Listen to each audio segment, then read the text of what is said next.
for it being history, it's so engaging and it's so personal, and it's like how people interacted with one another as people, not as like historical figures. And And they are people, of course, so. when she was described, she describes in there how irritated George Washington was to have this kid following him around, and I was like, I can see that. Like Lafayette's son. yeah. So, Tara, I'm giving a little mini course about Lafayette You are. What's that? In the fall. in the fall, and Tara. Oh, I'm doing one too. I'm, No, I'm doing one on AI and another one on book banning. Yeah, and I'm doing one. And you're doing the cryptocurrency. so I'm doing one also on the present administration's response to climate change. In fact, you'll see some of my slides today. Ignore it. Well, there are two somewhat positive things, but only two out of a lot. So Yeah. Yeah, we did the, those peanut butter kisses. Yeah, for a while. The original recipe. I guess it's like a lecture circuit we put together between Trouble You and good. like scholars and hidden different groups in different places. And it's all like, this is stuff that's in the news all the time. You should know, be able to put it into context and sort Education is so important, and that's one of the things they're trying to tear down. I just read, I think it's New York Times or Washington Post today, a op-ed piece by an employee at the Department of Education who's been sitting at home doing nothing since March and getting paid. Yes, and they can't do. They have no access to their records. There are complaints coming. It's your, Oh, that's me. Okay, good. And you're gonna start it over again? I'll just edit it out. Yeah, right. Yeah. It's so frustrating. So the volume is good, right? Volume's pretty good, yeah. Let's move this just slightly. Actually, Morrison, if you followed it and kept following it, it would drop you right at Connor Farce. Yeah, yeah, so I thought, oh, yeah, I see how it kind of curves. Yep, instead of going straight into Fremont, you would take that little cut off shoot there and take you right to. So, yeah, I have it on my calendar. Awesome. So what have you been doing all summer? We've got some return customers. How you doing? Good. Good. Or the weather got cooler, hot, one or the other. Actually, it's usually freezing in my library, so. Yeah. She's taking a class at Terra. Turn on my air conditioning at home. I only do like maybe once or twice a year. So I've been toughing it out. It's like, oh, just leave early. Yeah, I'll just, The library will be air conditioned. after it's processed, the file, I'll edit out the testing and send you the file through Google Drive. If you want, Take my card with my email on it. Cool. Right. I went up to bed. And then I'll get it. I'll put the link on my web page of the university. Cool. Awesome. Cool. This will not stand. And you could put something in there with your name or so, or you should have the name of the group. Well, I have. Oh, good. Yeah. I told you I had that AI So thank you. You know, you wanna know what pissed me off with that, about like recently? ChatGPT was giving students free subscriptions to ChatGPT for the month of May for the end of the school year. What's that? ChatGPT was giving students free subscriptions to their service for the end of the school year. Hook them in. Huh? Yeah, so I'm also tasked with putting together a presentation for students. Oh, good. Warning. And my whole thing this whole time has been, you guys think this is an easy button, and in some ways it is. But number one, there are severe limitations that the marketing material is not giving you.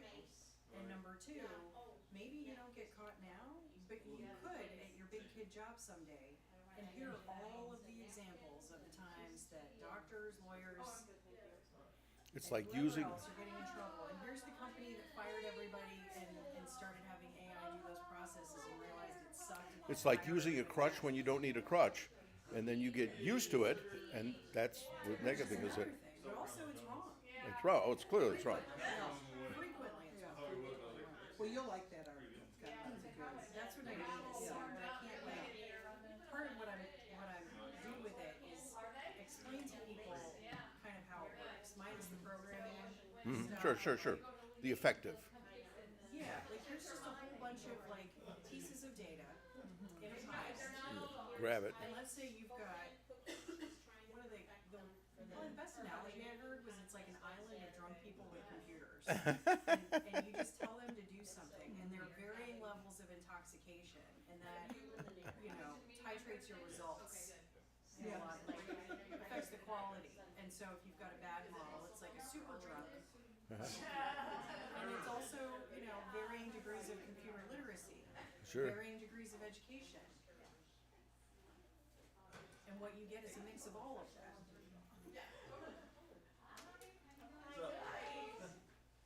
Grab some treats.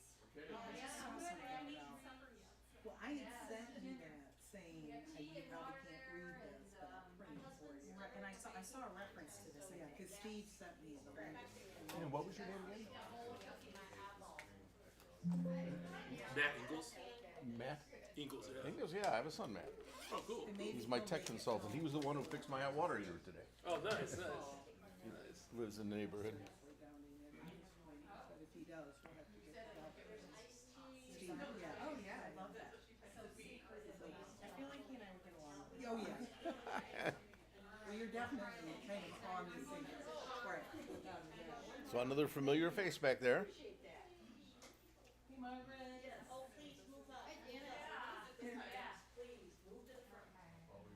That's where the A students sit, in the front row. I always say that in my classes. No, in college, the back row students are on Facebook. John, when my husband arrives, he'll wanna sit in the back. He's a back row person.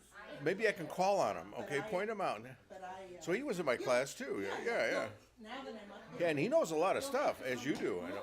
He knows a lot of stuff, as you do, right? You two added a lot to the class. he's the physics guy. Her daughter had you for. At UT? What's your last name? Lydia Jaworski was my daughter's. Okay. Some years ago, or? Yes, she graduated, let's see, she graduated early 2015. Okay.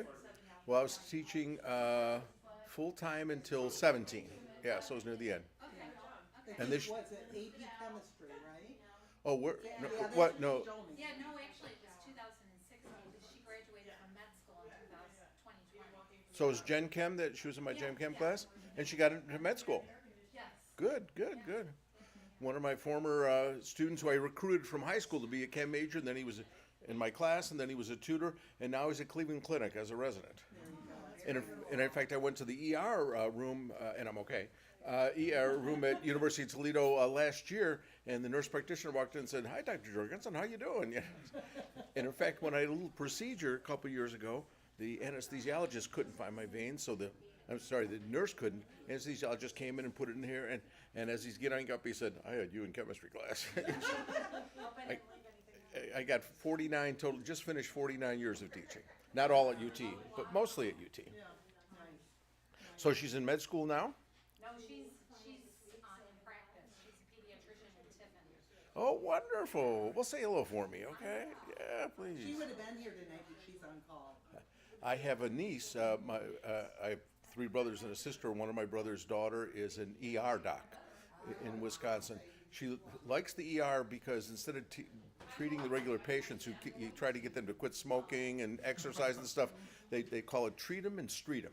You know, don't want any lasting connections here. You know, just sew them up and get them going. There he is. She's in the front row, right here. She got a space for you. You can grab a cookie though. Grab a cookie. What a friendly group.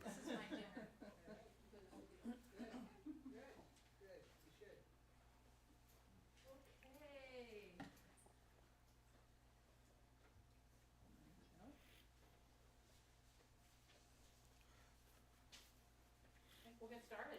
Go Right ahead. on the Yeah, dot. you are. Look at this. I Yeah. know, timely. Hey, thanks, Tammy. Okay, everybody, all of you probably know me, so I'm not gonna go through the rigmarole of, we're Northwest Ohio Good Trouble. We are, hosting these learning sessions for topics we feel are important. Climate change, we've done one, Amy did a banned book band book deep dive. We did a banned book bingo. But, cryptocurrency with Janet, and next month we have media literacy. Are we still on to that? Okay, We're on for that. Amy, What day? July 21st. Got it. Did you put in the request for I'm the doing library? it tonight. Okay. Okay, so some housekeeping really quick. We have an event next, July 17th is the 5th anniversary of the passing of John Lewis. And they are doing, nationwide, they're doing it, Good Trouble Lives On in ... whatever community, whatever you wanted to call it. We're doing one through our group that afternoon at Walsh Park. And it's going to be more of a reflection. We're not doing a protest. We're doing more of a reflection of his legacy, things that we think are good for, you know, what we consider good trouble and what kind of good trouble we want to get into. So we're going to do vision boards. There will be glitter. There will be glue sticks. There will be fun. And we're going to make an event. We're going to have some, I think we talked about pizza, right? Pizza that night. Music. Pizza, food. Music. Music. Working on a custom playlist. Yeah, okay, perfect. So we're going to have fun. There is another event in town. There is going to be a protest kind of running parallel to ours. So choose your own adventure. We're going to have fun. We're not going to have people giving us the middle finger that I know of. So I highly recommend coming to our event. So that's July 17th. There are flyers back on the table for it. We will also have a table at Fremont Pride, which is July 19th, 2 days later. So we have 17, 19, 21st. The Pride event, we support the Pride group in Fremont. Amy and I are both on their ally committee, so please, if you can attend, it's a great event. You know, if you're not into drag shows, then don't look at the stage. But it's a lot of fun. It's a really good event, and it's really supporting people we care about. So Especially now. especially now. I mean, it's an attack every single day. And July 21st, like I said, media literacy with Amy. More to come on that. We'll have more information, but it will be here at the library, I think, approximately the same time. That's a Monday, unless the date's taken, and then it may change. So anyway, we are very fortunate.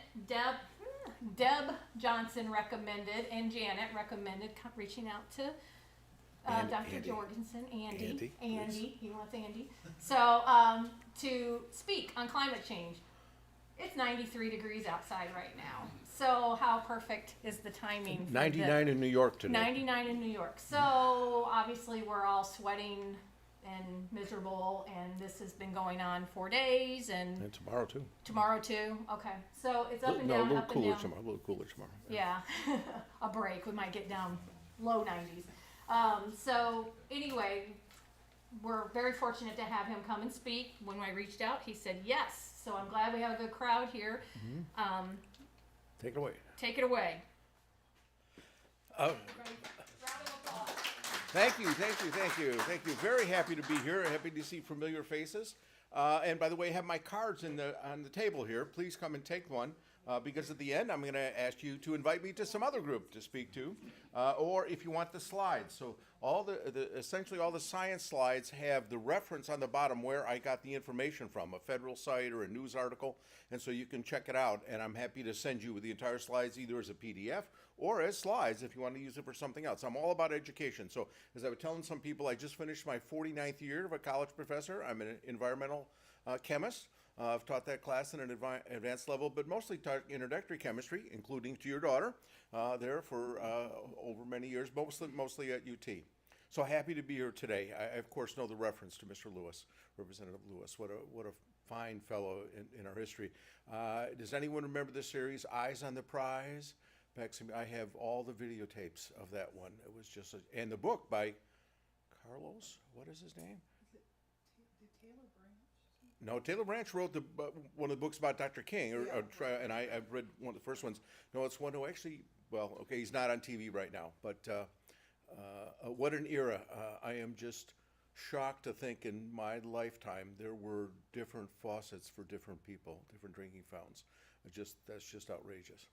Native of Chicago, by the way, someplace where Dr. King and March, by the way, got injured, not far from where I lived. I was away at college at the time. But anyway, thank you very much for inviting me here. I love giving these talks because it's all about education. That, you know, people can make decisions if they have facts, and that's what I want to deal with. Climate change, a fundamental challenge for the future of all who live in our world is how I'm titling this. And I update it regularly, including this morning. I got some new data that I put in today. Good evening, sir. Outline of the talk. Causes of climate change. I'm going to spend maybe about equal time on each of these, maybe not quite. Causes of climate change, you may well know some, and particularly because I know some of you have heard one of my talks before. Effects of climate change. Responding to climate change, you notice the color difference. Blue kind of neutral, red something negative, and the green something positive. And last, statements and actions by the present administration. Okay, I've got this updated because there are new stories almost every day about changes in dealing with climate change. Okay, here's the complicated slide. They're all simpler after this. This is what we mean by the greenhouse effect. The greenhouse effect is actually a very bad term because it implies glass, okay? But you know, if I didn't have my air conditioner on as I was driving here today, the sunlight would come into my car and heat the black seats and the steering wheel, and the energy from the sun was visible, but it would be trapped, and it would be converted actually to infrared radiation. So that's why a greenhouse is warmer than outside. That's why a car can be a lot warmer than outside, because even though there's an amount of energy coming in, you can see it, it's visible, okay, the visible light coming through, and about 30% of it goes back out to space, which doesn't affect our climate at all, but 70% warms up the earth, and some of it gets back out, but some of it doesn't, so it's trapped. So the better analogy than a greenhouse is a blanket. And now, I'm going to ask questions because I am a teacher by training. If we didn't have the atmosphere around us, would our planet be warmer or colder based on where we're at from the sun? Colder, much colder, on average frozen, okay? So we like the greenhouse effect. We like that blanket. But what's the problem now? What has happened over the past couple of decades? We put a second blanket on, okay? So now we've overshot the favorable temperature that we'd like. We like about 57, 58 degrees average around the world, around the year. And we've overshot it with this addition to the atmosphere, which are gases, which are greenhouse gases that do effectively absorb energy. Okay, now CO2 is not the number one, it's actually the number 2 greenhouse gas, but let's talk about it. And this is a chart, and by the way, here are my references right there. There's the Global Carbon Project, they come out every year. This shows emissions in terms of gigatons, that's billions of tons of CO2 released back from 1990 through 2024, which is a projection. The final ones don't come out till later this year. And if you recall the dissolution of the Soviet Union, it was about 6 in the 90s, and then we had the financial crisis, 2008, and then we had COVID, which actually reduced some emissions, okay, less driving, but we've already surpassed that break we got from COVID by not producing as much CO2, so that the 10.2 billion tons of carbon as CO2, the most ever released, and not just the most, but in terms of time, in just 34 years, I think everybody, maybe everybody's here at 34. No, Kennedy's a little younger maybe than 34. We've increased by 67%. I mean, just think about it. In a short timeline, we've increased by 2/3 how much we're putting out every single year. And a lot of it is cumulative. Now, of course, China is the largest emitter. We hear that all the time. But we happen to be second emitters. In fact, we were first until about 2008. Now, are we the largest country in the world or the second largest country in the world? Not even close.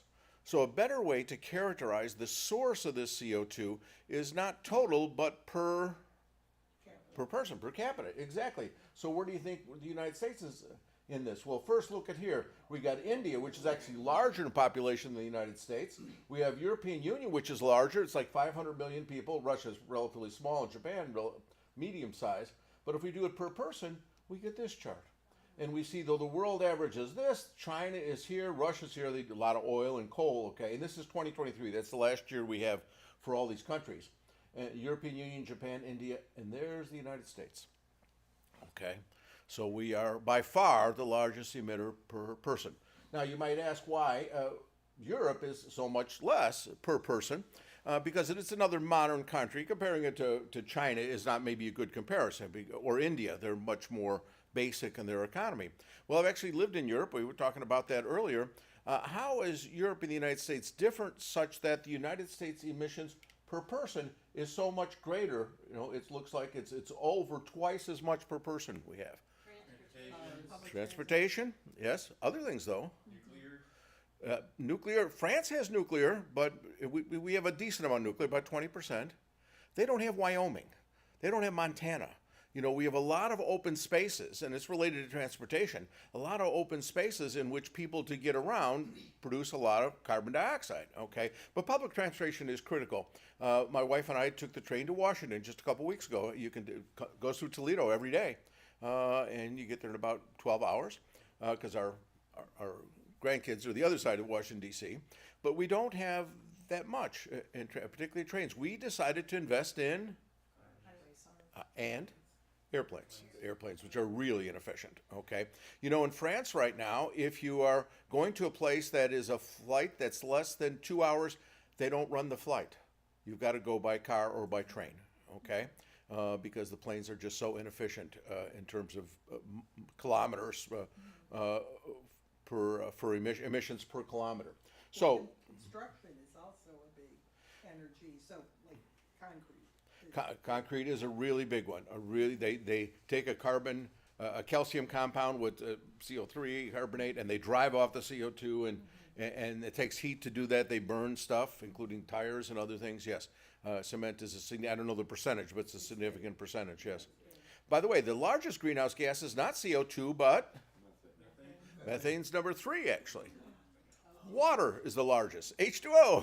H2O because there's so much moisture in the air, but it hasn't changed that much. It's increased a little bit, but the CO2, I'm going to show you the amount of CO2 in the air. I showed you how much we put out, and since we put more in the air, the concentration will go up, and I'll show you that figure in a minute. But the point is that we should be paying attention to the United States. People talk about, well, China, and in fact, in the political campaign, one of the losers on one of the sides talked about, well, India, we got to tell India to cut back. India is a low emitter, even total or per person. China, and I'm going to talk about China, what China does, okay, because I hear about China all the time. Okay, here it is. Here are the emitters per person. The United States, we are number 1 and have been for a very long time, okay?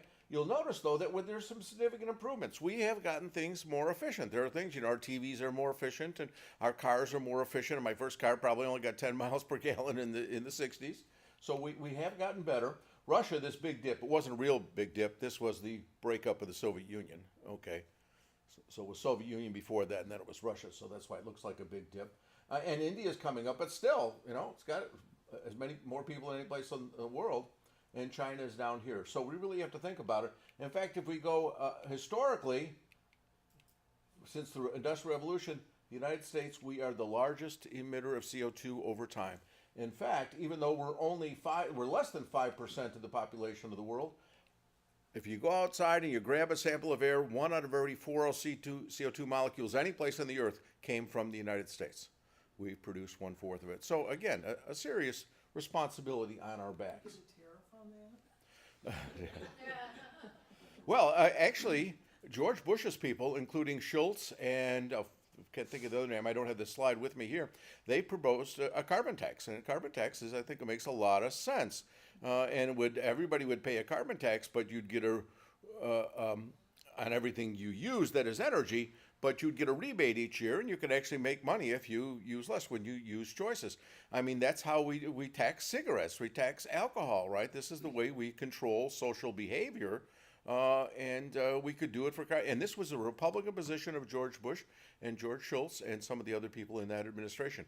It didn't go anywhere. Other countries are moving in that direction. I can't say if any of them are official. Yes, it's so I was in Europe 2 years ago. Our 50th wedding anniversary spent in England and Europe. Price of gas $7 or $8 a gallon, the equivalent of that. Okay, and a lot of it's taxes because that's not just the price of oil, and we know oil's jumping around a lot this week due to other events. Okay, now so we showed how much went in and where it came from, but now what's the concentration? You know, you pour a couple of quarts of water, and how high does it get? How old is the oldest person you know? Yeah, not just me, but You know, and I'll be 77 in August. Hurdle, 106. 106. Well, the oldest person that, and by the way, this is in carbon dioxide parts per million, and people think parts per million, that's so small. Wait a minute. If you're poisoned at 1 or 2 parts per million, you're dead, right? So the thing is to look at the change. And this is going back to George Washington's time. And how do we know what the CO2 level in the atmosphere was at George Washington? Did Ben Franklin make the measurements of CO2? No, he didn't know from CO2. Ice cores. We have ice cores going down literally the equivalent of 800,000 years. They bring them up, and just like a tree ring, they melt it. Okay? And the green is an annual average of the ice core. We haven't gone back, as I say, hundreds of thousands of years, but this is just to George Washington. It was a little below 280, and the green is an annual average, okay? And then the red is not from ice cores. It's actually from a mountaintop in Hawaii.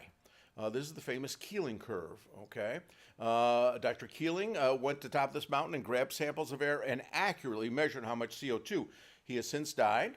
His son has carried it on. And so these are very accurate measurements. And you see the two line up when we had some ice cores, because there's still ice out there. It was still Greenland. So the oldest person you know is 106. The oldest person I did know until recently was my mother, okay? My mother was born in 1922 near Chicago. She lived 96 of those years, by the way. When I was giving this talk, she was still alive. And so she'd be 102. Yeah, she wouldn't be 103 till later. When she was born outside Chicago, it was 302 parts per million, okay? When her favorite son was born, I mean, first, not only was I first, but I was born on her father's birthday, which was particularly special for her, okay? And you notice I'm wearing my Y shirt, just to go with the theme. It was 310 parts per million. So in one generation, she was married in 46, right after the war. I was born in 48. And the change per generation, so she was 48, she was 26 years old when I was born. In that generation, it was a change of 8 parts per million. Notable, not enormous, but notable. And next, of course, I'm going to show my son, our older son, UT graduate in environmental science, by the way, one of the very first from UT when they started in 2001. So this was 30 years. I was in grad school, took a little longer, okay? And 26 parts per million, went from 8 to 26. And of course, she was still alive at that time. And of course, who am I going to show next? His first child, my cute granddaughter. Oohs and ahs, appropriate. Oh, that's Emma Bell. And this was 30 years, and that was 30 years. He wasn't in school. I don't know what took him so long, but it was 30 years there. And look at the change, 50. From 8 per generation to 26 to 50 in one generation. I started on studying climate change and really speaking on climate change and producing educational material on climate change, which I'll share with you, when she was born on leap year day, 2008. And I moved to Washington that summer and worked with a scientific organization, and we got some resources from a federal grant, I will confess, not getting any money from them now, in which we created lessons on climate change. And this talk I'm giving here is, I don't know, talk 330 or 340 since that time in the 17 years. She turned 17 this past February. Okay. So, but what do you think it is right now? That was 330, 386. I checked it this morning. It's 429. It's, in fact, in just 10 years, it's changed by over 25 parts per million. 3 times what it was in a whole generation. So the change from 14 up to here, 45 in her short lifetime. And it's not slowing down. It's not slowing down at all. And this is, of course, leading to the effects of climate change. Well, that's the next slide. Consequences of climate change. How timely. First, increased temperatures. Obviously, if there's more CO2, it traps. By the way, somebody mentioned methane, and that's important. So water is the main one, but it hasn't changed much. CO2 is the second one, and it's much greater than methane. But how is methane different than, I know we got a physicist in the front row, so you may know the answer. How is methane different than CO2? Better or worse? Worse, considerably worse, dozens of times worse. It doesn't last as long. It breaks down easier than CO2. CO2 doesn't break down. Only about half of all the CO2 we put in the atmosphere could stay there like 100 years. CO2 is so stable, we use it to put out fires. Okay, it's carbon completely oxidized already. Methane is not as stable. It's flammable, for example. Where does methane come from? Cows. Where else? And by the way, they are looking at things by changing the feed to cows so they produce less. Ice cap melting and permafrost type? Permafrost, coming out of permafrost, yes. Because when you have anaerobic decomposition, that is without oxygen underground, you make methane, CH4, instead of oxidation, CO2. Where else? Give you a hint, it's leaks. Leaks from Garbage. pipelines. In fact, it's a political consideration. How strict should we be about asking pipeline companies to inspect their seals? Because little gas molecules get through seals, don't they? Okay? So leaking CO2. I just read an article by somebody today who said back in the 95 he should have started worrying more about methane than CO2 because methane is such a strong absorber and because it's so easy for it to get a lot out there. Increased temperature.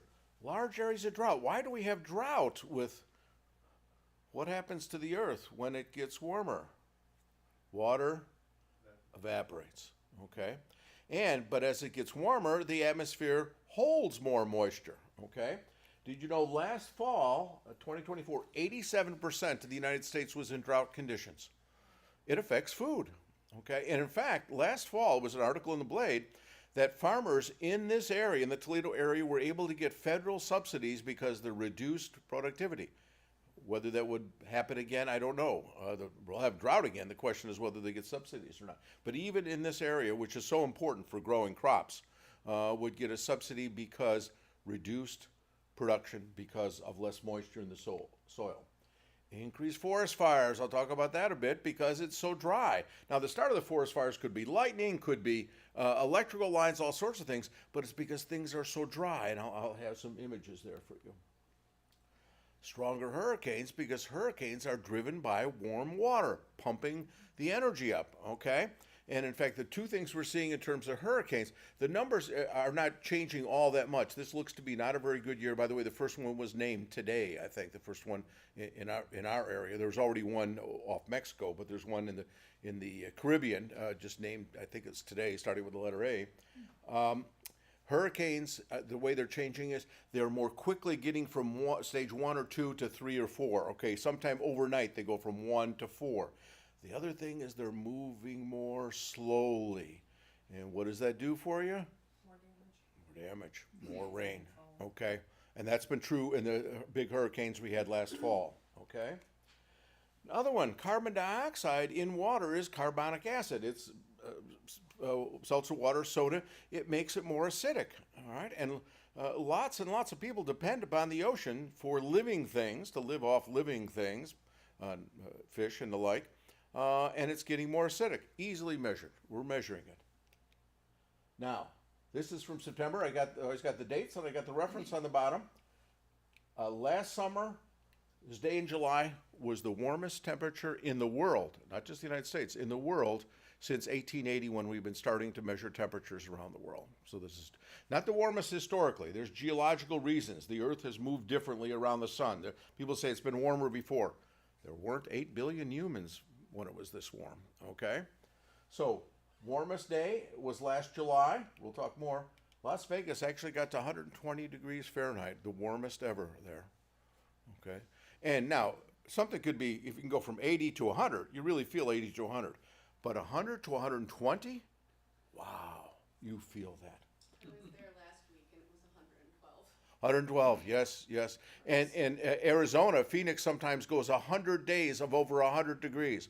And the big difference isn't so much the high, but the low is higher. The evening low, it doesn't get cool enough at night to cool it down. Now this is, earlier this year, this is an image where the redder it is, the warmer it is, and it's a little video I'm going to show you. This is from Bill Nelson. You may recall he was an astronaut. Once again, the temperature records have been shared of 2024. So last July day there was the warmest single day.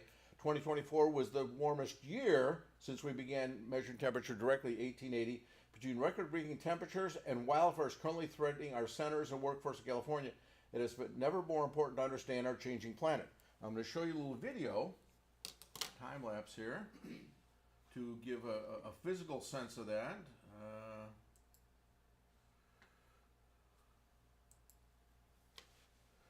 And this is, where are we at? That's when my grandparents were born, 1890 roughly. And these are compared to that location on those particular days, okay, and it's an annual average. Parents born, starting to get some hot spots. We tell students, you can blame your parents for this since you blame them for everything else. My birth, my birth, okay, and my siblings' birth, 40s and 50s. And then my children's birth, okay, 78 and 81.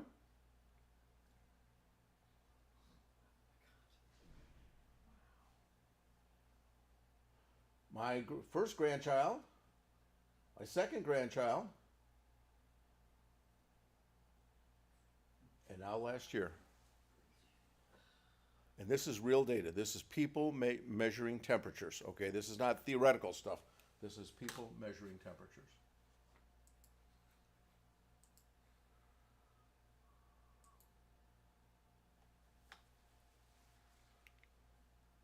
Okay, now, where are we at? At the stroke of midnight last December 31st, Earth finished up its hottest year in record history, scientists said on Friday. We've increased by 2.9 degrees, and as you can see, it's relatively recent. It comes up pretty markedly. You know, I started talking about this here at 2009, and look how much it's changed since that time. Now, people always say 3 degrees. Well, how much is that? Well, I liken it to a fever of a child. A child has a balance of about 98.6, 99 degrees, okay? The Earth has a balance, okay? If the child's temperature gets out of balance due to infections, you know, various other things, that's telling you something. And 3-degree temperature, a fever of a child, it's not the emergency room time, or we could ask your daughter, who's a pediatrician, not really emergency room time. They'd probably laugh at you in the coffee shop, but we are, I'm gonna show you a future plan, but what I would say is my bumper sticker is, pay attention. We're at the absolute necessity of paying attention. We cannot ignore it. The emission line's not going down, the concentration line's not going down, the temperature line's not going down. All three of them are going in the same direction, which makes logical sense. It's just physics, okay? And so we need to pay attention, and that's why I'm giving talks. All right, prediction for the future of the United States. This goes now to 2100, okay? And in 2100, it's predicted if we are slowly decreasing, if we're in the prudent line. We don't mean the monastic line here. We're just the prudent line we go over. We may be 7 degrees warmer in 2100. So that means yesterday when Toledo tied the record at 95, yesterday would be 102 degrees. So it's 3 degrees already, but we're on the way to about 7 degrees if we're prudent. If we're not prudent, we could be up here and see something like 10 or 12 or 15 degrees higher. Now, 2100 people say that's so far in the future. You know what? Emma Bell will be younger than my mother lived in the year 2100.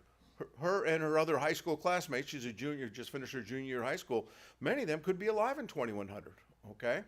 And that's the temperature they could be dealing with because, see, the key point is it's not slowing down.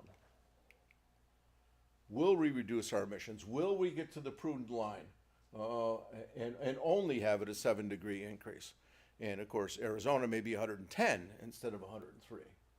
Okay, Hurricane Helene came through, one of the big ones, 140 mile per hour winds. Record-breaking storm surges.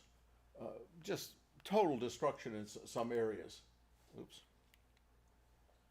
Poor father trying to get his car. I'm trying not to do too much climate change porn here, but I think it's worth showing a couple pictures to look at this.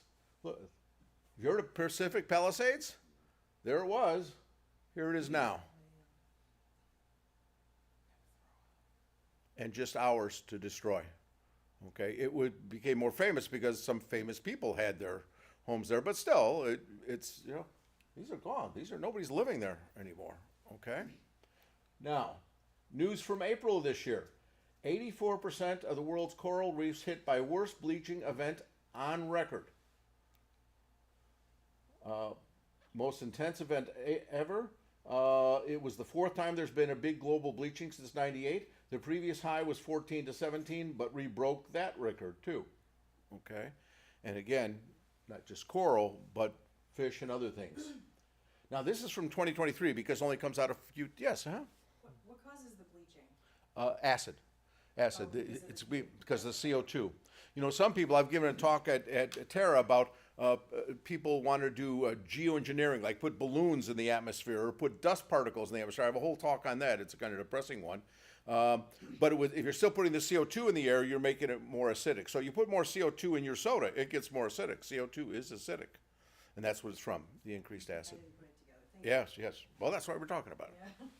So this only comes out every few years, and this came out in November 2023, and this looks at how much this costs us. $450 per person per year due to climate disasters. Now, how is it? Is you opening your wallet up to write somebody a check for $450? Where's this money going to? Insurance companies. And there are insurance companies who are doing less insurance in California, less insurance in Florida, and it makes sense. I mean, that's capitalism. But where else, which may change by the end of this year? Taxes. What's that? Taxes? Taxes because they pay for FEMA. FEMA. Oh, FEMA. The dying days of FEMA. It'll be gone by the end of the year. Tell the people. Goods would get more expensive, areas that lose their manufacturing. Exactly, you're paying more for things. Yeah, all of that. But FEMA is scheduled to end in December, and the states are supposed to take it over. Tell that to our governor, okay? Tell it to our legislature, okay? The people in North Carolina, that hurricane went further away from the ocean than really people expected. They went, how many days was it? I think it was 30 days without water. Without water, they had to truck in all the water. Maybe even been longer than that. It was a very long time. Yeah, and they were, because weren't expecting it, okay? But it's costing us this money through taxes, through insurance, and other things. I mean, my homeowner's insurance went up pretty significantly this year. I just got the bill the other day from $900 to $1,200, okay? And I haven't had any claims on my insurance. Solutions to climate change. Let's go some positive things. Mitigation, reducing the cause, okay? Produce more energy with little or no CO2. How can we do that? Renewable energy. We'll talk about that for a couple of minutes. And nuclear energy. And nuclear can be controversial, but it doesn't generate CO2. It uses uranium oxide, and it doesn't get out in the atmosphere, okay? So that's mitigation. And just use less fossil fuels by conserving, and I'll talk a bit about that, using less energy and increased efficiency, and changing practices of driving, eating, and houses. First, renewable energy, essentially unlimited, okay? I went by the windmills as I was coming out here. No one pays for a fuel to move those windmills. God does, if you want to say, okay, not being disrespectful. I mean, wind is caused by changing temperatures, and it turns the windmills, and the power is free. That takes some money to build a windmill, of course, but I saw a picture of a totally full oil well field, like from Texas in the 30s or so, and it says, oh yeah, those windmills are pretty ugly, aren't they? You get all this. I didn't have a source, so I couldn't redo it on Facebook. Wind power and solar power. Let's talk about both. There are others. Geothermal is a really good one too, but we're doing this kind of briefly. Windmills. Did you know in 2023, over 1/5 of all of electricity is produced by renewable energy? Okay? So it's not just a small thing anymore. And half that amount was coming from turbines. But do you know, in our state of Ohio, your county commissioners, in essence, can veto putting a windmill or solar panels up, but not oil wells. You can put an oil well up, but you can't put that. Now, I'm surprised at a political party that's considered conservative telling people about their land and how they can't use it. There was an article in the Blade some months ago. It was a woman, she might have been a widow at this point, and she had, like 1,000 acres or so, and the family was still farming it, but it was a little hard to break even. So a chunk of it she was going to put solar panels on because you got to check every single month. Texas, by the way, is the biggest wind power electricity producer. It's a big state, of course, but those ranchers, they like that check every month. Okay, they've got to talking to people. I saw a little video about them talking at the coffee shop. Yeah, I got to check every month from this, and it's just down the middle of my land. What would I care about that? But in Ohio, in fact, 33 of our 88 counties do not even allow you to put in a permit to put in solar or wind. I mean, that says a lot politically. What reason do they give? Ugly. They're ugly. Yeah. They don't like. Smog is so attractive. They also claim it'll cut down on the amount of farmland. Exactly. That was the next thing I was going to say. Less farmland. Well, this woman was still keeping a lot on farmland, and there's a lot of areas where farming isn't very practical. They've also. Data centers? What's that? They're bringing in data centers. And they're bringing in data centers. And Yeah, that's right. not ugly, but Yeah. solar panels. Walmart's.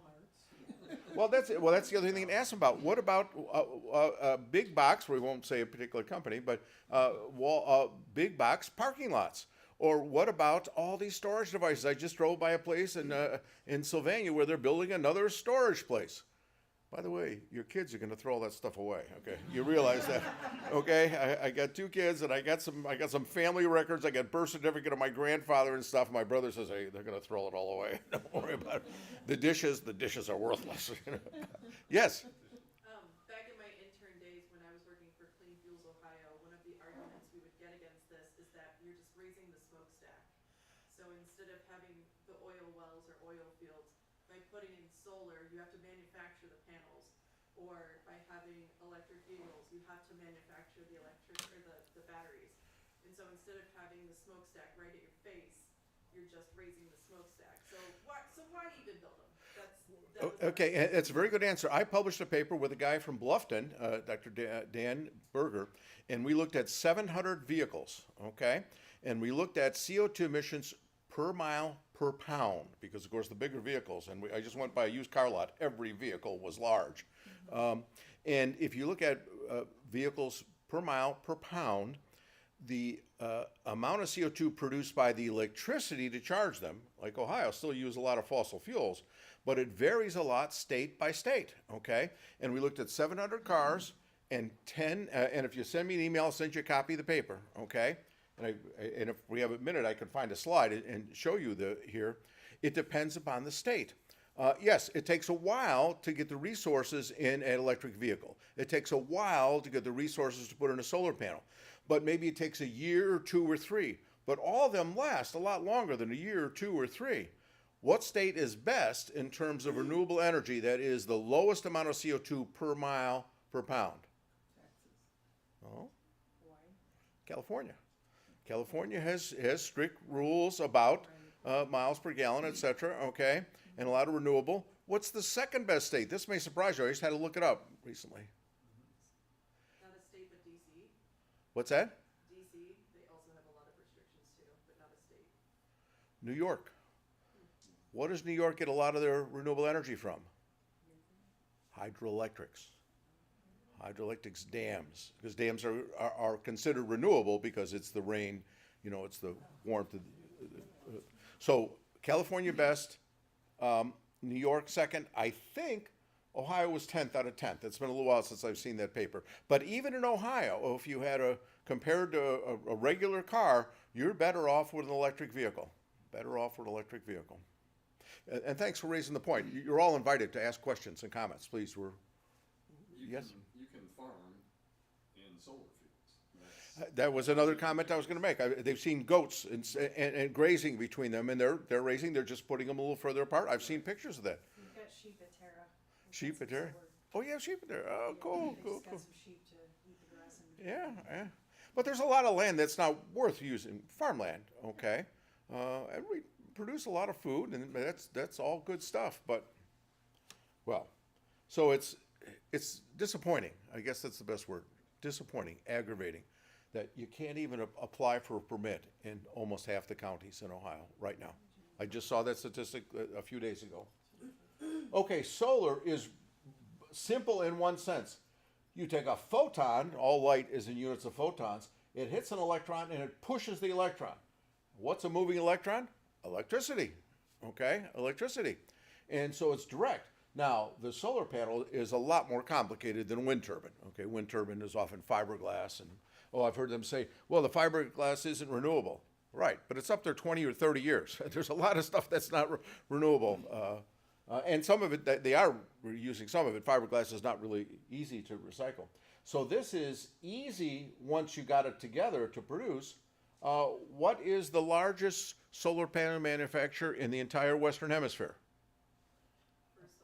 I drove by it today. First Solar. None bigger in North or South America. In fact, and this is from last February, a year ago, thousands of jobs. They hire some of our graduates, fortunately. They make very good money. They work hard. Spends more than $2 billion on new factories in Alabama and Louisiana. You can think about why they're going south. They have almost 3,000 employees, $500 million in paychecks that they give out. So they're good citizens all the way around, all right? Their impact could grow by 2026. Just next year, they may go from 6 gigawatts of capacity to 14 gigawatts capacity. But what the heck is a gigawatt? 14 gigawatts, 10 million homes. A year, they can produce enough solar panels for all the homes in Ohio, for example. More than that. For the electricity, yes, yes. Now, do you know there are places, I don't think I have a slide of it here. There's a place out in suburban Toledo southeast in which Becker Homes built homes with solar panels and geothermal, in which they circulate like an antifreeze in the ground, and then they bring it up, and the ground's about 50 degrees Fahrenheit at all times, and if it's 90 degrees, they circulate and cool it down. If it's 20 degrees outside, they warm it up to 50, and then they use the solar panel. I toured the house. We took the University Toledo students, sustainable students, visiting the houses. I asked the guy about maintenance. He says he has a long stick with a feather on it to knock the snow off the solar panel. And they're typically up there for decades. And solar panels, they are easier to recycle than the fiberglass is in the wind. So it's a market, okay, to recycle. Okay, nuclear power, okay, Bill Gates. Now, I don't know why some people hate Bill Gates. I mean, well, I guess there are reasons. Some people work for Bill Gates, right? But he is spending billions on healthcare in the third world, okay? So to me, that's a redeeming thing, and he plans now to spend it even faster to be broke in 20 years, his foundation to do it. And he's investing in things like small nuclear. $4 billion Natrium, it's out west someplace, I forget the state, to meet global demand of climate change and growing demand for electricity. Design uses less water, less nuclear fuel, according to TerraPower, that's the company. Google has ordered, not from him, I don't think he would, 6 units, many places now, and I give a talk about nuclear, by the way. This is the way to go in the future. There are almost no of these small plants going, but many are being built, including the one that he has. Okay. What's that? They're safe. They're inherently safe. I actually sat across the table from the head of the National Science Foundation some years ago. He was a nuclear engineer from Purdue University, okay? And I says, can we really make them inherently safe? Yes. They're such that even if you walked away from them, they cannot melt down, okay? You use gravity and stuff, things that you don't rely on, because, Fukushima was a problem of design. Chernobyl was a problem of execution. 3 Mile Island was a problem of execution. I have talks on nuclear, on those, that some of you have been to. But there's ways to make these, and they're smaller, 4 billion. The newest one opened in Georgia was like 16, 17 billion or so, cost overruns. We just didn't do it right. We let all these utilities build their own nuclear plant when they had no business. Marble Hill in Indiana, I lived in Indiana for a number of years. They spent $1 billion on it, and they walked away from it because they couldn't build it safely. In South Carolina at BC Selma. The one in South Carolina was like $9 billion. They covered it up. Yeah, it was partly graft. Partly, I got a slide about that. Yes. So you said it's less fuel waste, but they still have to deal with the fuel waste. So they'll have to deal with the fuel waste, And they're not dealing with the fuel waste. Well, actually, there was a court case again just a few days ago. My eyes glaze over how many articles I had to read. That a judge is nudging them to consider to end the stoppage of at least some of the storage facilities. It was supposed to be in Nevada, okay, and then the senator of Nevada was very powerful, and so they didn't put it in Nevada. He's now dead, so we don't have to worry about that. But we in the United States, we have no high-level nuclear waste site, none. Where's nuclear waste? Go to Davis-Besse. It's in the backyard. Yep. Every one of the roughly 100 power plants in this country have nuclear waste. They're in swimming pools a few years, and they're in dry casks on the side. It's like so many other problems we haven't solved. Okay. I just today heard about Senator Husted with somebody else is proposing a bill to recycle spent nuclear fuel. And in fact, that's They would cut way back on waste. why France does it. France has like 80% electricity from nuclear. They recycle it because there's a lot of energy left in there. It's not wasted. Why don't we? So France is doing it. The United States doesn't do it. Why don't we do it? It's illegal. What? I think it's illegal right now, isn't it? It's illegal. Yeah, we can't do it. Because we're idiots? It's a People don't have to go pay more. it's a T word. Terrace. Terrace. No, T word. No, terrace. Because you're concentrating plutonium. You're making more dangerous material. And that's why we have decided it's government policy. I think it's true in other countries too. But France is one that does recycle. Phoenix and Super Phoenix is what they call. But yeah, there's a lot of energy left. That's why they got to put it in a swimming pool, to let it cool down. Yeah. Okay. Excellent and easy solutions. Home insulation. So when I came to Toledo 37 years ago, like next month, asked where I should get a home. I was going to work at the University of Toledo. It was my third school, so I was in the middle of I was 40 years old, in fact. And they said, go to Perrysburg or Sylvania. Good school system. So we looked in Sylvania, found a home there, found a very efficient home. It was electric, actually, which we were able to convert to gas. And kids went to Sylvania schools, very happy. You saw the one son, and he was UT student. The other son went to Purdue, in fact, in computer science. So that home, my gas bills in the winter were about $130 a month. Okay, it was a pretty good size home. Okay, 2 levels. And then 23 years ago, once the kids were all gone, although one did boomerang back, not this one here, but one boomerang. Kennedy, you know about boomeranging, back in the house? No, she didn't. No, Mama's shaking her head. No, boomerang back for a while. He's now got his own house and married. He's doing fine. But anyway, so once the kids were gone, and my father-in-law, who had lived with us till the end of his life, he had passed away. So it was just my wife and I. We bought our house. You know where Costco is in Toledo? We literally live right behind it. And I've been able to walk to my office from there. Okay. And when we bought this house, it's a nice brick house. Good. So one level. We did one level because we're getting older, of course. And my first year gas bills were $400. Now, why? Same size house in Sylvania was at $130, and in Toledo it was $400.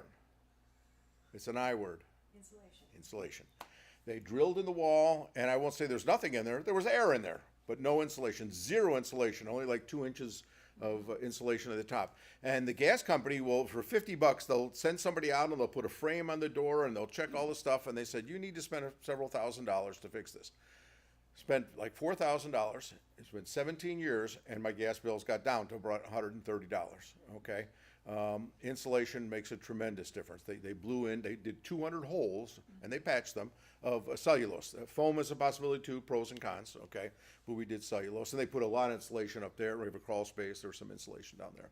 So things like insulation, which that's 17 years ago, clearly it paid for itself, and it's a solid brick home. It's going to be there long after I'm gone, right? So insulation is worth it. All right, you're smiling. You have something to add? So my father had a doctorate in environmental engineering. Wow, from where? What school did you go to? Well, he got his doctorate from UC Cal Davis. Oh, very good place. He went to Tufts for undergraduate. He designed and built our house in South Dakota, Uh-huh. the one that I grew up in. Uh-huh. He designed it and built it with a passive heating system. So we had a greenhouse attached with a fan system that took the trapped hot air and pulled it into the basement. And used it. And then the house was like S-shaped, Uh-huh. like with half walls, so that it traveled all Sure. the way up to the second floor from the basement. Yeah, it was very cool. Did you have your roof angle such that the sun could come in the wintertime, the low sun, and then and in South then Dakota block. in the plains, it's very sunny all year, even in the wintertime. And so he did that, and then tons and tons and tons of insulation, because in South Dakota it's sunny, but we could get to like 70 degrees below zero with wind chill, and we had no HVAC system. a lot of good wind up there. The Native American places are capitalizing on wind up in the Dakotas. Yeah. So there's things we can do. I mean, it cost me $4,000, but hey, that's what a home equity loan's for, It pays for itself. Okay, next, auto use. So my wife and I have owned 5 houses, okay? The one in Sylvania and the one where I'm living now, and then one in southern Indiana and one in Urbana where I did my postdoc, and then one in Pennsylvania. 4 of the 5, I could get to my office on foot or on bicycle. The Sylvania one, I was on the bicycle path, and in nice weather, I'd ride my bicycle in. And my present one's only a mile, and one I was on the edge of campus. One place there wasn't housing. It was the university was out in the country, so housing wasn't practical. So what I tell particularly younger generation, think about where you want to live. You know, where do you go frequently? How long is your commute? She's giving you a funny look back there. I see that. Is that a discussion you're having now? We're always looking for a house that's in a better location, but the current market and the way the housing market has been for a while, and probably will be for a long time, is just... It's complicated. Yeah, I just looked at my house in Zillow. It went up 7% in the past month or so. But Toledo, in this area, in the Midwest, is a good deal here. It is a good deal. Yes, compared to other places. I have siblings around the country, and wow, their houses cost twice as much as my house, even though it's about the same size. So think about where you can live. And then other things, think about, you know, don't shop for groceries as much. I mean, where I live now, I can go to Fresh Market, I can go to Costco. It's literally on the next block. I can go to Starbucks. I don't generally go to Sips because it's privately owned. I can have a beer in like 10 places, walking distance from my house. And I've talked to my wife, where are we going to go after this when we're no longer able to keep up a house? I got to be able to walk to a coffee shop. A bar is nice too, but a coffee shop, I gotta have a coffee shop, okay? And Toledo is just fine for that. So think about those sort of things, and get a car. I have a hybrid, and I get I went to Chicago over this weekend to see family, to visit my high school, in fact. 42.9 miles per gallon I get, okay? Now, partly related to this is I drive at the speed limit, maybe even a little over the speed limit. Hey, why do I want to get there 15 minutes earlier, 20 minutes? What am I going to do, have another beer, right? And by the way, it's safer. You know, I think since COVID, people are driving faster. You know, they were used to empty. So I live just 8 houses from Secor, if you know where that is, and 1 street from Central. They're just flying down that street. And I have to cross that to get to the Sips coffee shop. You know, lower speed limit. Okay, change your eating habits. Let's look at that. This is a chart of CO2 pounds of CO2 per pound to your table. It's actually kilograms. It doesn't matter. Lamb and beef. We had talked about beef generating the methane from the front end. It's the way their stomach works. They produce beef. And people are coming up with solutions. Seaweed, give them a couple % seaweed and they reduce the amount. Change the cattle in some way so they don't produce as much methane. We can do this stuff. Of course, by the way, we need grants to discover this stuff to help us out as a country. All right. Now I'm not vegetarian. Okay, I have some vegetarian meals, but look at turkey and chicken down here. Chicken's like pork, by the way, is 1/2. So my Danish grandfather came over, and I've been to the farm where he grew up. It's a pig farm, hundreds and hundreds of pigs. Pork is half the emissions of beef, maybe not as good for your heart, but chicken's down here at 1/4. Okay. What's up with lamb? Partly, well, it's also, I think it's producing the methane. I'm not sure. Also, this is transportation. A lot of your lamb, check it, it's coming from New Zealand. Right. Yeah, comes a long distance. All right. That's why do not buy any water from Europe, for example. Okay. In fact, I'll do this, and I have a filter system at home.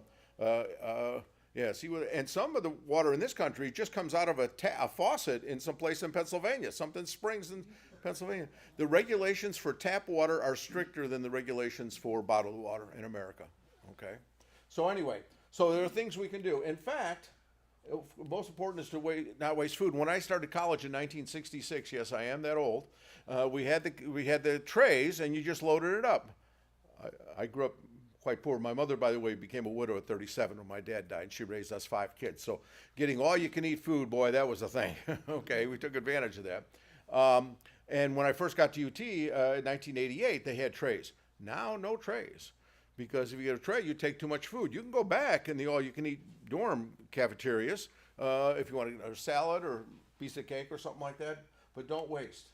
Now, which of these will yield, I do some of these talks with clickers. I decided this little intimate group I wouldn't do that.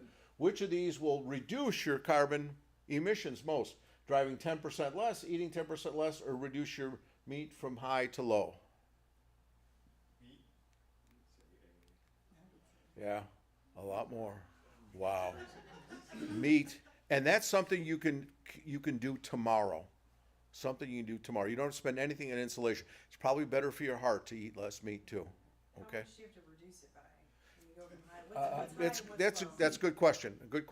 I'm sorry, I don't have those numbers. This is this one doesn't even measure vegetables. Oh, Uh-oh. you got good life insurance? If you send me an email, I'll send you the website that I've used to calculate. It's a carbon calculator. Carbon calculator. Although I've heard people zing the carbon calculators, it's like saying, putting it all on us consumers rather than the big emitters on things. We need a carbon tax or other thing. Although the other thing I say is people say, well, it's all this plastic they make. You know why they make plastic? Because we buy it. Because we buy it. You also don't have options anymore. Like, I've seen videos about people like, I'm trying to shop plastic free, and it's almost impossible to not buy half your stuff in plastic just because the options aren't there. There's no glass, there's no metal anymore. Well, when I go to the produce, I try not to put things in plastic, even if it's dripping water. I don't care. I'll be cleaning off the conveyor belt as it comes through. But it's hard to avoid all the plastic. I had a friend who participated in some class that was supposed to raise your awareness about the plastic that you use. And for an entire month, every time she had a piece of plastic that she threw away, instead of throwing it in the wastebasket, she had to put it in her bed and Well, that'll get you interested. Yes. Is it not as bad if we're getting our beef from local farmers? Well, that's a good question. It depends upon the feed for the beef, to tell you the truth, as I understand it. I'm not an expert at this. I do have a cousin who's at University of Maryland teaching animal husbandry. I guess I could ask her about this. I'm not sure. I mean, there's less transportation, of course. There's definitely less transportation if you do that. Turned out I don't miss beef. I haven't eaten beef in years, although if I'm a guest at somebody's house, I will eat some. But I'll eat pork regularly and chicken. There's always, I go to Costco and I get the big containers of chicken, and about half our meals are chicken or turkey-based, turkey sausage, that sort of thing. I think the grass-fed, because the grains that they feed a lot of cows, like commercial meat. Sure, packing, CAFOs. Gives, it upsets their stomach a lot More. more. They produce a lot more milk. It could very well. I think that the grass-fed cows actually do produce less. As I said, it's related to feed. It is related to feed without it. Yeah, yeah. But I just don't miss the beef, It's good, it's a change. I cringe to think about beef there. Oh, well, a change of habits, all right? Okay, so, how are we doing? We're okay on time, right? Yep. Okay. Okay, next. Inflation Reduction Act, you heard about that? The best climate change bill ever passed.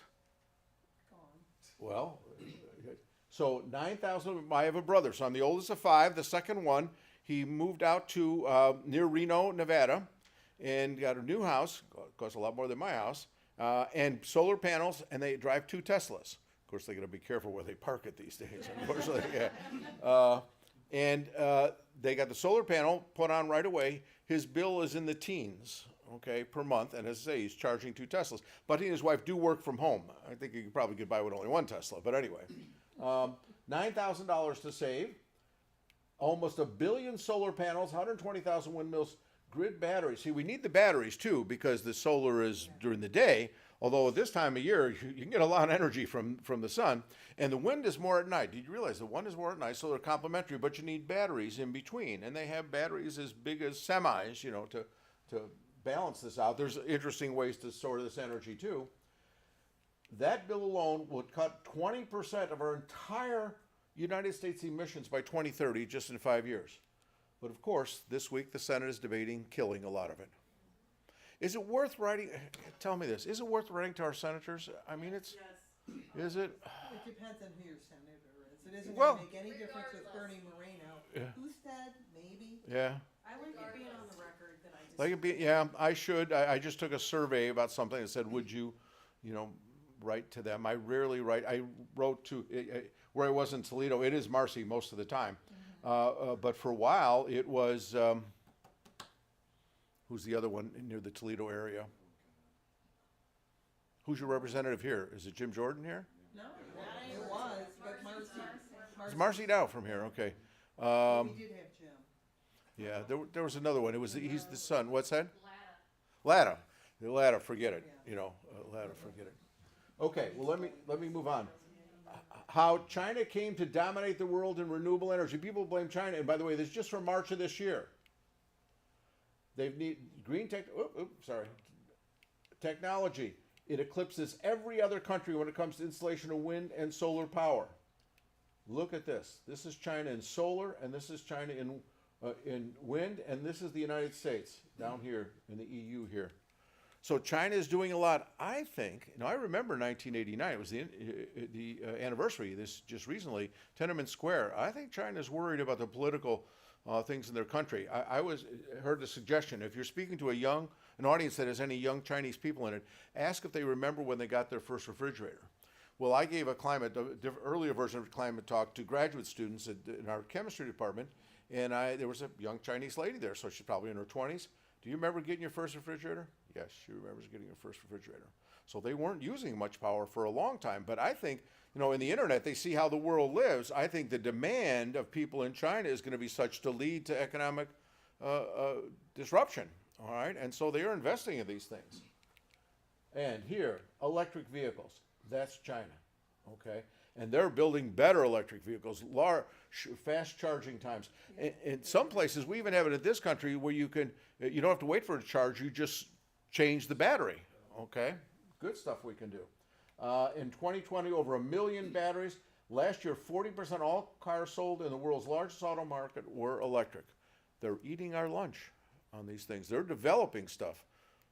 And we not only are not driving we're putting tying our arms behind.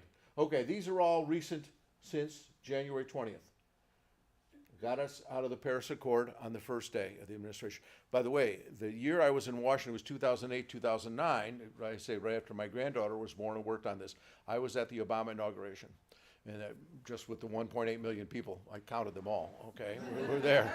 I knew they were all there. And in fact, his science advisor was a guy named John Holdren from Woods Hole. He gave a talk to the group that I became associated with, that I worked on this. He gave the talk in like January or February that year, and I actually called them up and said, I'm interested in climate change. They said, we just heard this talk by Holdren. Come, we're going to try to get some funding to make educational lessons. It was an environmental education group, a nationwide one. So we got there, and it turned out when Obama became president, it was that guy became his chief science advisor. He was a science advisor for 8 years. He would say, we got 3 options here. Mitigation, reduce the problem. Dealing with it, what's the phrase there? Adaptation, building dikes and stuff like that, and suffering. Okay, the less we do the first 2, the more suffering we're going to have. And I've heard him speak. Day of the inauguration, out of the Paris Accord. It's only like us and Syria and like one other country in the world. And by the way, the Paris Accord is not Paris telling us what to do. Each country says what they're going to do. You set the standard. I have slides on that too. Okay, from last May, what's the cost of society of pollution? Trump says 0. The White House has ordered federal agencies to stop considering economic damage caused by climate change when writing regulations, unless it's plainly required. It is no longer federal policy to maintain a uniform estimated monetized impacts of greenhouse gas emissions. May 5th memo. In his memo, Mr. Clark doubted the scientific consensus that pollution from things like transportation industry is heating the planet. This is what we're dealing with. This is not just the B team. This is like the D team or the F team. More. Climate denier. This is from May. Is not only allowing more greenhouse gases, it is undermining the nation's ability to understand and respond to higher climate. Largely disregard the economic cost, as you saw. It's just the latest step in a multi-pronged effort to erase global warming from American agenda. He's weakening the country's capacity to understand global warming, cutting off grants, and to prepare its consequences. His Secretary of Agriculture, we are not doing that climate change, crud anymore. And the lack of respect is one of the things that really disgusts me right now. The lack of respect. I mean, I worked on the presidential campaign in 1968 for the guy who said he wasn't a crook, but he was. I was in college. I was just passing out literature. Okay, he was elected, and then it was just the anniversary of that the other day, wasn't it? But at least you had some respects. I mean, Tip O'Neill went out and had a beer with Senator Dirksen or so, right? But not now. Name calling. Energy Department cancels $3.7 billion in new technology to lower the emissions. You got to put a little money in to make things better. 24 canceled awards to cement, iron, glass, and chemical production. And in fact, $331 million was for ExxonMobil to replace natural gas with hydrogen at a chemical. In fact, did you see in the Blade recently? Some grants to Toledo area glass companies were canceled. They were to make better furnaces. To make glass takes a lot of energy, like cement does. You got to get a very high temperature, okay? Losing the grant money. Okay. Now, here's on the other side, they are pushing the offshore wind. Again, pros and cons, but when I went to my grandfather's house and birthplace in Denmark, there were windmills in the Baltic outside there. And Denmark is only 6 million people, less than Ohio. They're shipping it to Germany, okay? Some say, well, it hurts the whales. Wait a minute. You know what hurts the whales? Shipping hurts the whales, okay? Shipping oil and other things. Higher water temperature? Higher water temperature, yes, exactly. More acidic water, yes. After countless conversations, and this is bipartisan, this is the mayor, the Democratic mayor, and the president and secretary, they've agreed to do this. So there's some positivity. Another one related to the nuclear, okay? Is inserting the White House into a safety view, complete the licensing for nuclear in 18 months. Now, of course, I don't know if that's enough or it's not, but it's moving in this direction of promoting more nuclear, and China's also leading the world in terms of new nuclear power plants, okay? He probably thinks it's bombs. What's that? He probably doesn't understand that it's energy. Yeah, some people have said, gee, but it takes energy to turn those windmills. No, you're taking it, yeah. We're going to take the shackles off nuclear industry. Well, yeah, you wish you had the A-team working on it though, right? Conclusions from the talk. Climate change has caused very serious effects, primarily due to the actions of humans. This is humans. You know, we go around the sun at a tilt. What's the tilt cause? Seasons, exactly. You know the tilt's not the same? Over geological time, it has spun around as a top. It's been very different. And we don't go around in a circle. We go around an ellipse. So in geological times, tens of thousands of years, it has been warmer before. But there weren't 8 billion people. And now we know what this is for. We know the chemistry of the atmosphere. Okay? Second, U.S. is the largest emitter in history, 1/4 of all the CO2, so we have a responsibility. And the science behind solutions to climate change, I've given a little mini course at Terra about the solutions, much more extensive than I'm doing here in terms of wind and solar and geothermal, etc. Now, conclusions from the actions of the present administration is striving to remove essentially all incentives to replace fossil fuel. Texas, by the way, wants to charge the renewable energy electric stations, to charge against them. I do pay a charge for my hybrid. Did you get... So I have a hybrid, so I pay an extra $100 on my license because I get 49, what did I say, it was 42.9 miles per gallon. And so, yeah, I got to use the road, so fine, I pay the $100. And No. EVs too are charged. EVs, is it 200 for EVs in Ohio? It's something like my sister has an EV. Yeah. She complained about having to pay that. Yeah, but not paying gasoline taxes, so, Oh, is that why? because the gasoline taxes, but you're still using the roads, and that's, what's the federal gasoline tax? It hasn't changed in 25 years. 18 cents a gallon. Now, Ohio puts much more than that, I think more than double that, but the federal tax hasn't changed in 25 years. It's only 18 cents a gallon. No inflation thing. Some changes like more shell and small nuclear are favorable changes for dealing with climate change. Okay, so maybe some positive things related to their philosophy. Okay, and then with 2 slides of ethical considerations, okay? Heard of Bangladesh? Right here between India and Myanmar, which is just a terrible country right now. Looks pretty small, right? Looks a lot of water. A lot of people. 170 million people. Like eighth or nothing, it's about half as many as the United States, even though it's this tiny area, with perhaps 10 million of them in danger of rising seas. Recently, they had a flooding covering about half of the land, and their emissions is 5% per person value, okay? And they're paying a price, so ethical considerations. And I'm going to put a tinge of religion in this, if you'll allow me. Pope actually had some science back with the previous Pope. He wrote a whole book, which I've given, talks about, Laudate Si. We can be silent witnesses to terrific injustices if we think we can obtain significant benefits by making the rest of humanity, present and future, pay the extreme high cost of environmental deterioration. Smart words. Smart words. Okay, what else can you do? Tell your friends and family. If you've heard this talk, okay, you know more than 90% of all Americans about climate change, okay? I could give you a test, but I'm sure it's more than 90%. Invite me to speak. Take my car. I've spoken to a small group as 4. I'll do it in the living room. Plug onto your TV. Happy to do it. Refreshments would be nice, you know, a little bit of popcorn or something out. I love making friends. I'm a friendly guy, right? For my friend, yeah. Well, the test. And be an informed voter. I gave this talk at University of South Carolina to it was like 200 students and faculty in a lecture hall. And the one young man who was probably a grad student, he looks like he'd be in 20s, and he said, you know, this was in 2020, 2021, sorry, 2017, 2018. And he got up and I said, and he said, well, you know, what's going on? Why is the problem? I said, because you didn't vote. Your generation didn't vote. 2016, it was very low voting by college-age students, and we paid a price then. And who knows why we paid the price this time? We kind of know. Lastly, next generation needs us to respond. These are my grandchildren, 4 of my 5 grandchildren. These 2 are juniors. This is Emma Bell. This is why I got started with her. Okay, she just finished her junior year. This is her half-brother, stepbrother. He's also 17. This is Andre, Mason, who's 12. And this is Andreas. He's the same name as my grandfather. He's 10 years old. Can you tell them that you can't maybe change your diet a little bit or drive a little bit less or vote with their future in mind? These folks may very well be alive in 2100 when the Earth could be 7 degrees warmer than it is now, and even way before that, okay? So this is the website that we got funded through NSF and NASA, and no funding. How much am I getting paid here tonight? I forgot to negotiate. Oh, she's starting around that.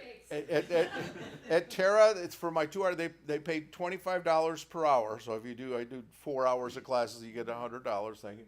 So, so this is not a financial thing. This is a future generation thing. There are 300 lessons in here. They haven't been updated because we haven't had funding for a long time, and that's where we get the funding. You've been a great group. Thank you very much. Yeah, get the crowd clapping. Get the crowd clapping.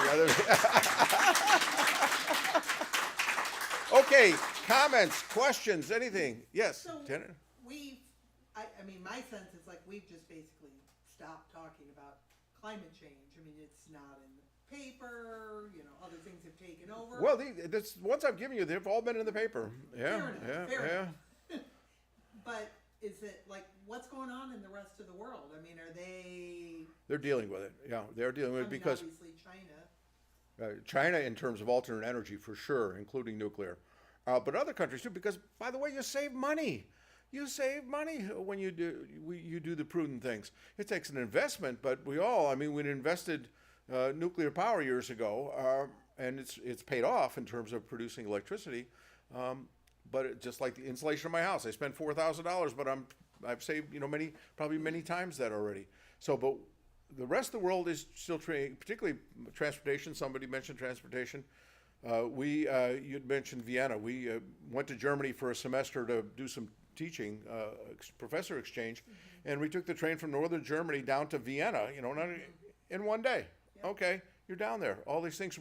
And 2 years ago we went there, and of course we did a flight to Europe. 6 times we've actually flown to Europe, and that's really inefficient.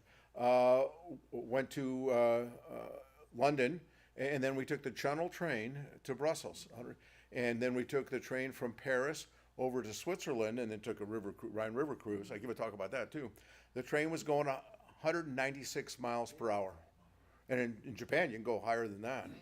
Yes, you were going to say something in the back. Yes. Question. Are you seeing any reports coming out about the environmental impact of AI like ChatGPT? I ask because I work on an AI product, and that's something that's asked of us all the time. And are there reports that are being worked on? Well, they talk about it in terms of energy and how much energy. So that in Bitcoin, and we have a Bitcoin expert right here, that in Bitcoin is driving the supposed need to produce power. Columbus has a big controversy over this right now too. They want to put some places there. Is that Bitcoin or AI? I'm not sure. That's AI. That's AI there. Ohio only has 1 Bitcoin. The server farms, Yep. and they're saying it's gonna increase everyone's power bill. Well, it's complicated, and I'm not an expert on that. And of course, one of the guys who's an expert's in jail right now, and a couple others are on their way to jail. The $61 million bribe that had in Ohio, there's a trial going on, preliminary trial going on right now. But in terms of that, AI needs a lot of power. A lot of power. Actually, yeah, I actually got a, And water. and water. Where's the place where they're building some of the places in poor neighborhoods, like Memphis. chemical plants? It's done in Memphis. Memphis, Yeah, that's yeah, right. Memphis, they're fighting back against Elon Musk's. And it's noisy from the fans.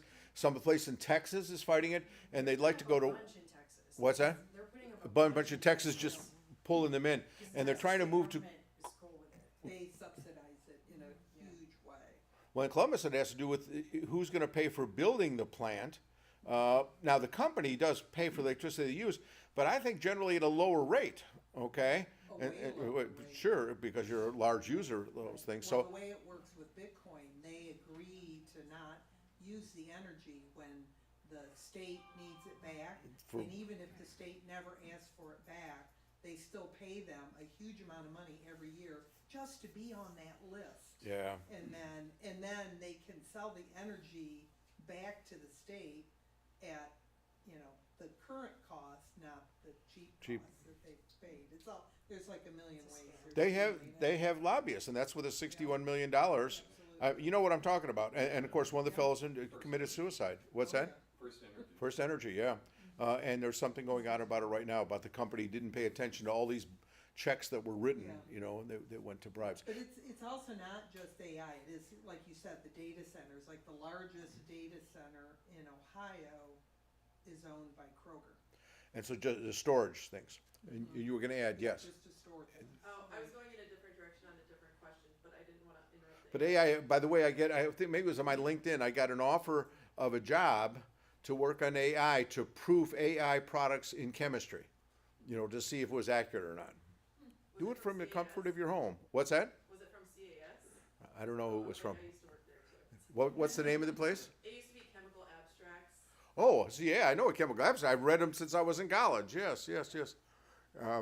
Yes, you were gonna say something else. But a different direction. Sure. One of the technologies I didn't see in your slide, and I wanted to understand what your thoughts were of like CO2 reclamation, farms or factories.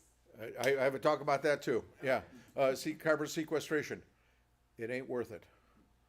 Okay, because they say they use renewable energy like solar and wind to take the CO2 out of the atmosphere. It's like putting talcum powder out and blowing the air over, and the talcum powder, it's not talcum powder, it's other stuff, it's a mineral, and it grabs the CO2 and then they bury it. So hypothetically, it makes some sense, but you got to blow it over, you got to make the material, and it takes up a lot of energy. It increases the energy cost of the plant by 30-some%, okay? And they say, well, we'll use renewable energy for this. Use the renewable energy to make electricity to charge cars, okay? So I've studied it and have several slides on it. It's not worth it, frankly. It's not worth it. It's a desperate measure to try to make using fossil fuels not so stupid. You agree? Yeah. So you can quote me. I'm online at this.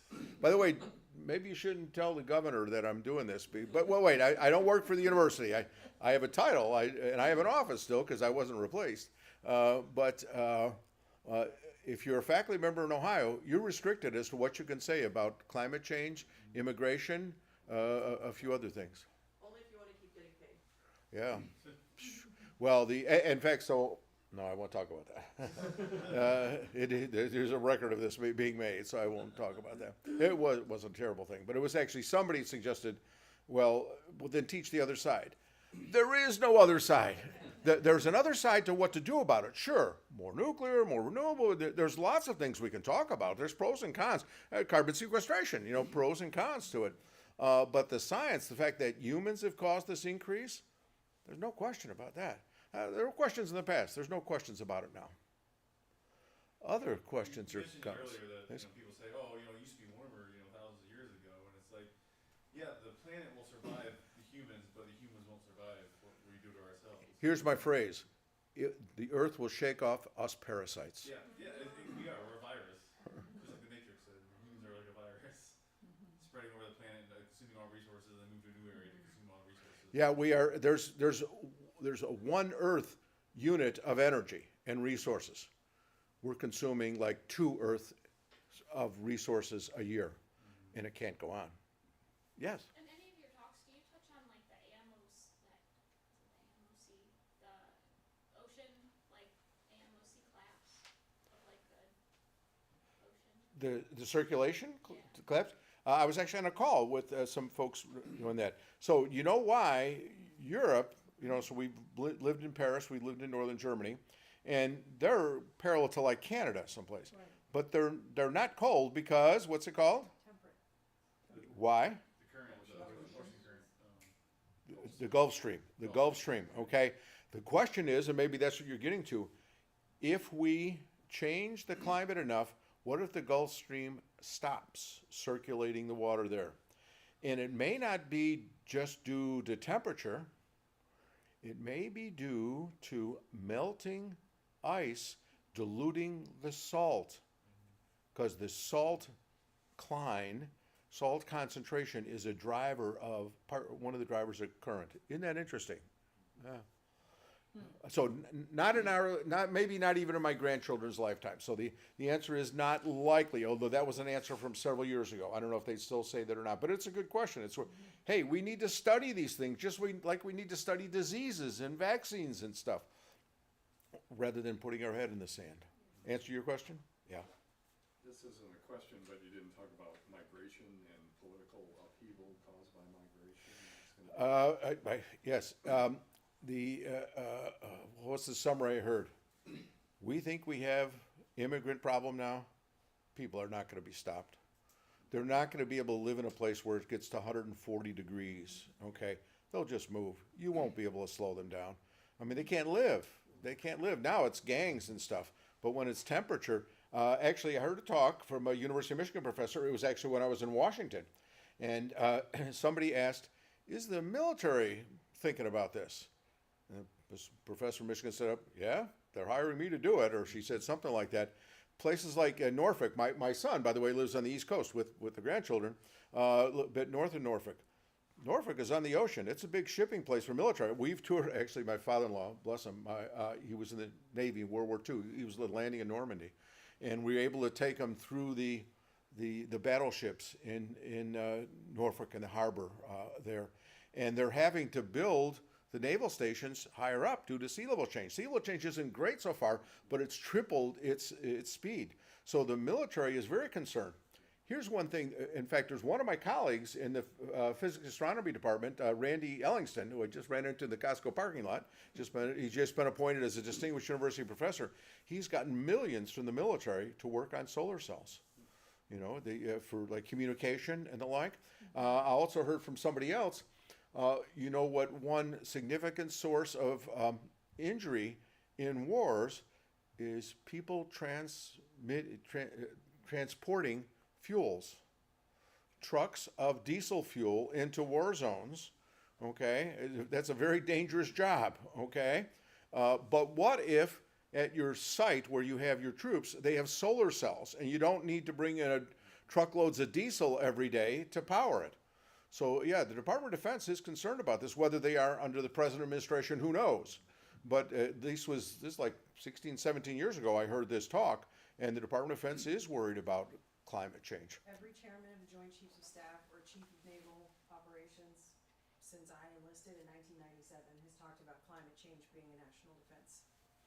How about the present one who's not qualified to be the He's chair? actually not that. The chairman of the Joint Chiefs of Staff is different. Like the Secretary of Defense doesn't really get involved in that. Right. The guy in the uniform, Yes. they have been saying for 30 years. But I'm saying that the present one didn't have the qualifications, and they had to pass a variance to allow him to be, because to be the chairman. Yeah, he was a lower level person. Yeah. I bet he believes in climate change, though. He probably believes in climate change. Yes, that's probably Not the true. Secretary of Defense, but the Oh yeah, I understand. Yeah, I understand. Yes, Tammy.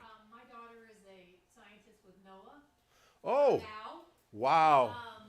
Some of my materials from NOAA for sure. And she mentioned how this area here, because actually she's with the fisheries in Seattle. Mm-hmm. So she studies the salmon and their migrations and trying to keep them alive. But she said that a lot of the stuff that she's reading is that our area, the Midwest, is going to. You talked about migration coming to people migrating to where they can live. That this area is going to be monsoon You know what we have? spot for migration, You know what we have that's really good around here?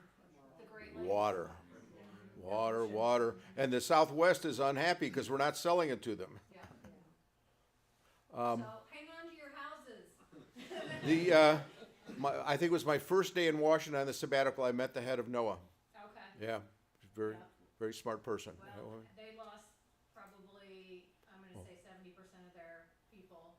I think all in all, they said they had 700 years worth of experience that either forced retired or was cut loose. Well, you've been a great group. Enjoy, and seriously, invite me to another talk. I have a very efficient car to drive to your place. Refreshments, as they say, would be nice, but I love talking about this for my grandchildren, for one thing, okay? All right, great. Thank you. Thank you, Carl.